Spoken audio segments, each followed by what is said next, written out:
भानगढ़ किला। आज मैं आपको इसके बारे में एक कहानी सुनाती हूँ, एक परी कथा जिसमें एक मोड़ आता है। ये खूबसूरत कहानी राजकुमारी की है। वो राजस्थान की एक पहाड़ी पर एक भव्य किला में रहती थी। पास में ही एक गरीब जादूगर रहता था और उससे प्यार हो गया। फिर परी कथा में एक मोड़ आता है। राजकुमारी उससे प्यार नहीं करती है। ये जानने के लिए देखिए इस वीडियो में क्या है पूरी कहानी। लेकिन उससे पहले स्वागत है आपका GVN24 की डिजिटल प्लेटफॉर्म पे। मैं हूं आपके साथ आतिफा शेख। क्या हुआ था और आप कैसे इस किले के दौरा कर सकते हैं? कुछ शर्त के तहत भारत सरकार विजिटर को सूर्यास्त के बाद और सूर्योदय से पहले किला में प्रवेश करने से रोकते हैं। कारण रात के समय किला में भूत घूमता है और रात में किला के दौरान वहां पे दौरा करने वाले कोई भी व्यक्ति जीवित बाहर नहीं आ पाए। जी हाँ, ये स्थान अभी भी मौजूद है। ये उत्तर पश्चिमी के भारत में राजस्थान के अलवर जिले के गांव में भानगढ़ में है। ये प्रसिद्ध सरिस्का टाइगर रिजर्व के ठीक बगल में है। इस स्थान में स्थानीय नाम इसे भूतगढ़ भी कहा जाता है। भूती लोक का ये बहुत बड़ा प्रसिद्ध है। भानगढ़ किले के आसपास गांव में लगभग 2000 किलोमीटर में भूत के साए में लोग रहते हैं। भानगढ़ कुछ बहुत ही पुराने मंदिर और हवेलियों के साथ प्री हिस्ट्री बस्ती है। ये कुछ बहुत ही मशहूर नजारा और भानगढ़ किले में है।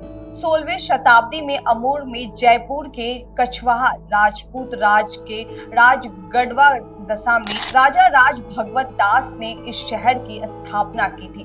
उस दौरान उसने अपने दूसरे बेटा माधो सिंह के घर बनाया था।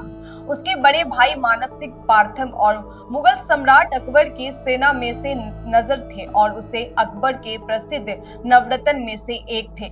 माधो सिंह की मृत्यु के बाद उनके बेटा छत्र सिंह का शहर पर शासन हुआ, जिसमें 1630 में छत्र सिंह की मृत्यु हो गई और उसके बाद भानगढ़ का पतन शुरू हो गया।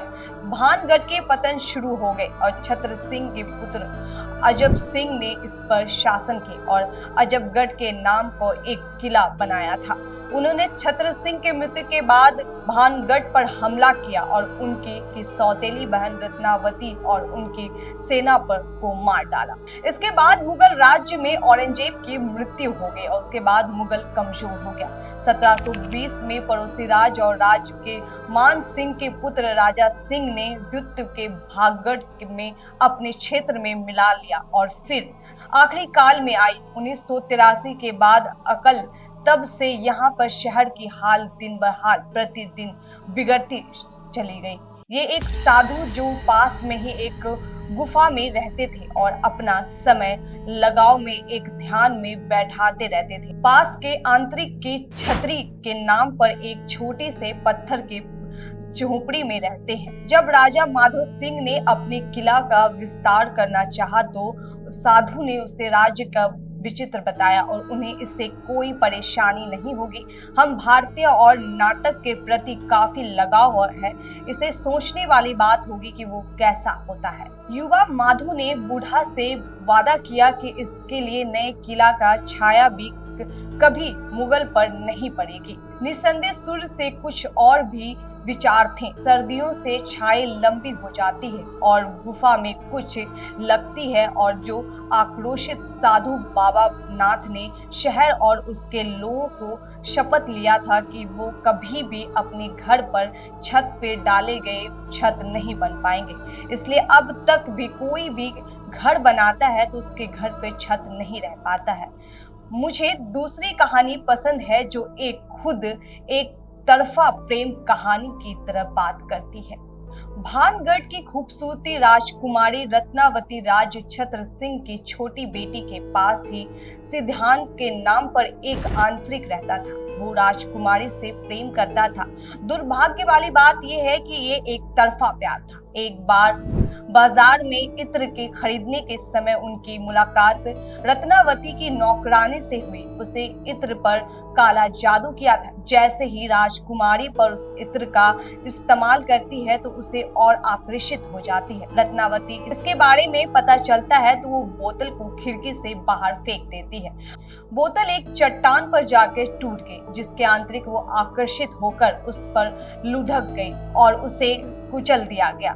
अपनी मृत्यु से पहले उन्होंने छत्र सिंह के उन्हें परिवार और स्थानीय लोगों से शपथ दिया था। अगले वर्ष किले पर मुगल द्वारा हमला किया गया था। वह उस वक्त सौतेले भाई अजब सिंह के था। अन्य लोगों के साथ रत्नावती की हत्या कर दी गई। अफवाह ये है कि आंतरिक में आत्मा जो रत्नावती की तलाश में किलों में घूमते रहती है, लेकिन तीन तरफ से आवाज आती है और यहाँ पर आप प्रवेश भी सुरक्षित नहीं है। इसमें 5 द्वार है, जिनमें एक मुख्य द्वार के बाद कुछ मंदिर के हनुमान, गणेश आदि, और जिसमें सुंदर नक्शली कभी भी दिखाई नहीं देती है। पुरानी आवाज एक बाजार के स्थान और नाचने के लिए हवेली में, इसके बाद भी रानी के निवास वाले मुख्य किला क्षेत्र में बेशक वो सभी खंडर हो गए हैं, लेकिन कोई भी कल्पना कर सकता है कि यह एक समय में कैसा होगा। अब खंडर के चारों तरफ और उसके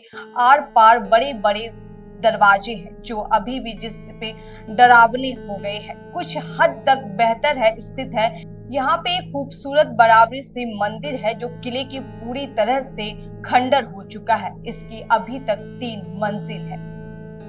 इस स्थान में प्रवेश करते ही एक अजीब सा खतरा दिखाई देता है, लेकिन शायद ऐसा कहानी के कारण है जो उस साथ में प्रेम के प्रचलित में मैंने इस रात को नहीं देखा है, लेकिन मैंने जो सुना है वो काफी डरावना है।